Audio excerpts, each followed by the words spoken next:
In this quick guide, I'm going to show you how you can get your WhatsApp link and share it. Before we do dive into this video, make sure to like the video and subscribe to the channel with all notifications on. It really does help with the channel and lets us know that you want more content like this. We'd greatly appreciate it. Now, this is going to work the exact same on both an iPhone and Android, but the first thing that you're going to want to do is launch WhatsApp on your device. And keep in mind that WhatsApp doesn't have a direct copy my link option.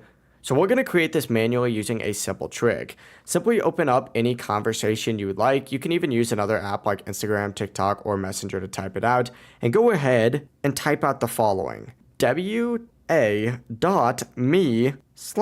and then put in your phone number right here. So in this case, I'm going to go ahead and just use an example one, which is going to be +1 2 3 4 5 6 7 8 9, and then I'm going to put a 0 at the end. Just make sure that you include that plus sign followed by your country code and then your full WhatsApp number. From here, what I recommend doing is just sending it so it's easy to copy. But send it, copy it, and now you can actually message this to anyone, and this is going to be your personal WhatsApp link. When someone taps it, it's going to instantly open up a chat with you in WhatsApp so they can start messaging you. But yeah, it really is as simple as that. If you guys do have any questions, don't hesitate to ask us down in the comment section below. Before you do leave this video, make sure to like the video and subscribe to the channel with all notifications on. We'd greatly appreciate it. Have a great rest of your day.